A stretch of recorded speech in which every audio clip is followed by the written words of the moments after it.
Miles de hombres, mujeres y niños arriesgan sus vidas para intentar entrar en Europa. Son viajes que para la mayoría de nosotros son muy peligrosos. Esperan encontrar un futuro mejor. En los últimos 20 años, más de 16.000 inmigrantes habrían fallecido en su intento de alcanzar la Unión Europea.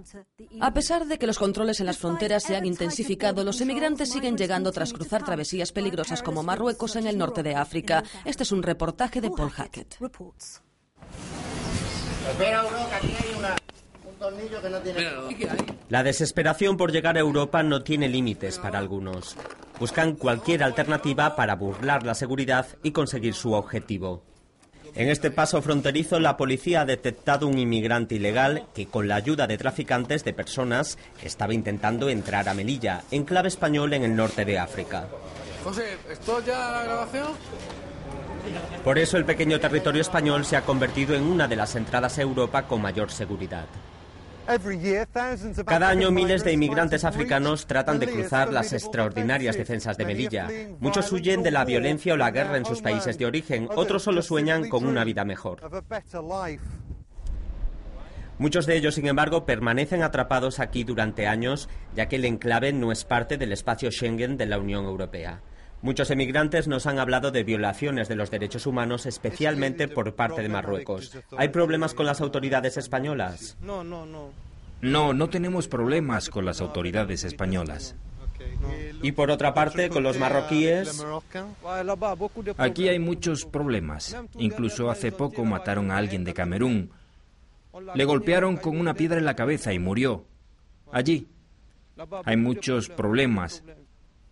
Si nos ven subiendo las verjas, nos golpean con palos, nos arrestan, estamos cansados, y del lado marroquí la gente está mucho más cansada. Hay mucho sufrimiento aquí. Puedes morir y nadie tiene por qué enterarse, como si fueses un pollo o algo así. La gente también muere en Marruecos fácilmente. Activistas pro derechos humanos afirman también que los emigrantes reciben brutales tratos por parte de Marruecos. Acusan a España y a las autoridades europeas de cerrar los ojos. El trato que reciben es peor que el trato que recibe un animal. Es peor que el trato que recibe un animal. Yo personalmente he visto del otro lado de la valla, una noche del mes de agosto, a las 5 de la mañana, cómo habían detenido los marroquíes a unos inmigrantes que querían pasar, y cómo estaban con grandes bastones y con grandes piedras rompiéndole las piernas. Los gritos que se oían por la noche eran espantosos, los gritos de dolor. Desde 2005 las autoridades españolas y marroquíes han reforzado la seguridad en las fronteras. Hoy la Guardia Civil española puede hacer llegar una patrulla a la barrera fronteriza con Melilla en menos de un minuto. A pesar de ello, el representante español del enclave afirma que es necesaria una mayor cooperación. La cuestión, por no llamar el problema de la inmigración en Melilla, no es un problema que afecta exclusivamente a Melilla, ni siquiera afecta exclusivamente a España y a Marruecos, sino a toda la Unión Europea por parte de España. El papel más importante que tiene que establecer la Unión Europea, desde mi punto de vista, es trabajar de forma unida con los países de donde son originarios los inmigrantes para luchar contra las mafias. Melilla ilustra bien el dilema de la inmigración en Europa. Por un lado, el deber moral de proteger a los más vulnerables y por otro, el miedo a un flujo incontrolable de inmigrantes. Conmigo se encuentran Stefano Manservisi, director general de Asuntos Internos de la Comisión Europea, y el embajador marroquí en la Unión Europea, Menouar Alemes. Señores, muchas gracias. Director general, he visto que la política de inmigración en Europa ha sido descrita como un fracaso moral y político. ¿Cómo responde a esto? Creo que la primera imagen que hemos visto es precisamente lo que queremos evitar que siga ocurriendo. La política de inmigración de la Unión Europea, primero, es una política común desde hace algunos años. En segundo lugar, tenemos que definir no solo las condiciones de entrada y permanencia, sino también el objetivo que queremos alcanzar. Pero esto es muy difícil, sobre todo en este momento de crisis económica. Por un lado, sabemos que necesitamos más emigrantes para nuestros mercados laborales, pero por otro lado, nuestras sociedades poblaciones no están totalmente dispuestas o acostumbradas a vivir con esta realidad. La mejor manera de lidiar con esto es tener una política creíble sobre inmigración legal y una política de movilidad creíble. Señor embajador, ¿está satisfecho con la gestión de sus fronteras con Europa? Estas imágenes muestran que es un tema muy complicado. No, pero mi pregunta es, ¿está usted satisfecho con la forma en que se gestionan sus fronteras? No en este momento, ya que hay varios aspectos que debemos integrar en la gestión de la emigración, a escala global, a escala regional y en términos de seguridad. Director general, ¿está usted al tanto de los abusos de los derechos humanos documentados por varias ONGs en Marruecos? Sí, tenemos constancia. ¿Lo han condenado? Sí, lo hemos condenado, pero además de condenar, y esto es más importante, ya que condenar y pasar a otra cosa no es suficiente, es que hemos hablado con nuestros socios marroquíes para sentarnos y ver cómo podemos resolver esto juntos. Recientemente hemos llegado a un acuerdo sobre una asociación de movilidad, una declaración política cuyo pilar sería sobre la protección internacional, donde, como el embajador ha comentado, reconocemos que hay un montón de cuestiones. La política de readmisión es también una parte integral de la asociación de movilidad.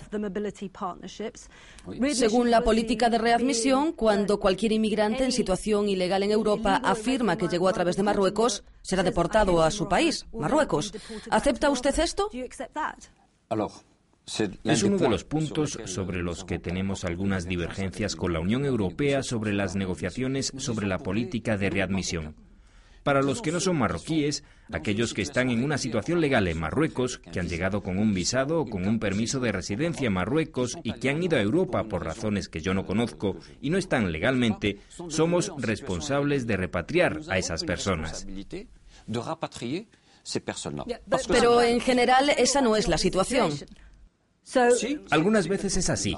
Sin embargo, en otras ocasiones, cuando se utiliza Marruecos como un país de tránsito, me gustaría recordar que por eso insisto en la necesidad de una cooperación regional, porque no podemos asumir solos la gestión de esta cuestión migratoria. Pero hasta ahora, los acuerdos de readmisión suponen un punto de fricción con una gran cantidad de países. ¿Va a seguir adelante con ellos? Por ejemplo, con un país como Marruecos.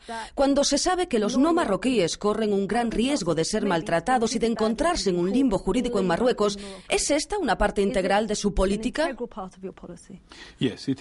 Sí lo es, porque es parte de nuestro enfoque al que llamamos más para más. Lo que queremos es garantizar a nuestra población que somos capaces de abrir un poco nuestras fronteras para permitir una mayor movilidad manteniendo la seguridad.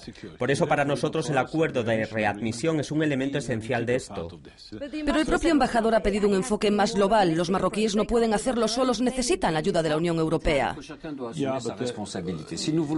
Todo el mundo tiene que asumir su responsabilidad si de verdad queremos encontrar soluciones duraderas a esta cuestión. Es necesario que cada uno asuma sus responsabilidades. Si se permite pensar que Marruecos puede asumir en solitario la responsabilidad de, en el mejor de los casos, que algunos países permitan cruzar las fronteras y en el peor de los casos y frecuentemente ayudarles a entrar a Marruecos, no seremos capaces de encontrar las soluciones adecuadas y nos enfrentaremos con imágenes como las que hemos podido ver en el reportaje anterior. No hay ninguna certeza de que esta asociación de movilidad vaya a seguir adelante porque hay varios puntos de desacuerdo entre ustedes. No, lo que es seguro es que hemos llegado a un acuerdo sobre lo que queremos lograr. Por eso ahora tenemos que negociar sobre cómo llevarlo a cabo. Pero si queremos establecer un régimen que sea creíble en términos legales y de aceptación por nuestra población, debemos ser capaces de gestionar nuestras fronteras. El norte de África es una de sus prioridades. Sí, pero este acuerdo político sobre la futura asociación de movilidad con Marruecos es el primero con un país africano. Embajador. Esta es una de las cuestiones sobre las que hemos tenido algunas divergencias con la Unión Europea. Nosotros, las naciones del sur, tenemos el sentimiento de que quizás se ha establecido una política más global y con una mayor seguridad hacia los países del este y mucho más discriminatoria con respecto a nosotros. Así lo sentimos. El segundo tema que me gustaría tratar con usted, ya que ha mencionado la situación humanitaria, es que he tenido la oportunidad de hablar con las comisiones de derechos humanos en el Parlamento Europeo y diversas ONG. Parece que da la impresión de que Marruecos actúa como un policía que bloquea el acceso de esas personas a Europa. Est un gendarme qui bloque l'accès à l'Europe de ces personnes-là. ¿Es eso lo que se les ha pedido? En algunos casos, por supuesto. Asumimos la responsabilidad de gestionar nuestras fronteras, pero yo he afirmado a menudo ¿qué derechos básicos tienen esas personas? Me refiero a estos inmigrantes ilegales. Es acerca de respetar su elección y qué han elegido venir a Europa. Así que no se puede decir, bajo el pretexto humanitario, debéis respetar los derechos humanitarios de esas personas, pero deben quedarse en sus países. ¿Pero eso le da derecho a la policía a golpearles, a matarles? No, escuchen. Es eso lo que hemos visto en el reportaje. Esa persona dijo que ha habido muertos. Han muerto personas también en el lado de Melilla. También ha habido casos en países europeos. En resumen, es evidente que estamos ante una situación muy difícil, sin una fácil solución, claro. ¿Cómo continuar? Creo que sería necesario primero un debate real, prudente, sin engañar a la gente sobre nuestro futuro con respecto a la inmigración. Ese es el primer punto. Segundo punto, gestionar nuestra frontera según nuestra experiencia. Debemos de convertir nuestras fronteras en lugares seguros para todos. Es lo que debemos hacer, es un reto.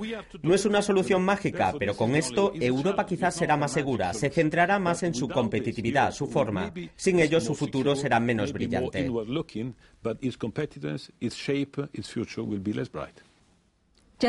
Señores, muchas gracias. Sin duda este es un tema espinoso. La costa de la Unión Europea se extiende a lo largo de 66.000 kilómetros, un área muy extensa para gestionar su seguridad. Queremos conocer su opinión. ¿Deben trabajar más las autoridades para reforzar la seguridad en nuestras fronteras? ¿Es la cooperación y el diálogo con terceros países la respuesta? El debate continúa en los medios y redes sociales. On the Frontline regresa el próximo mes con una nueva edición.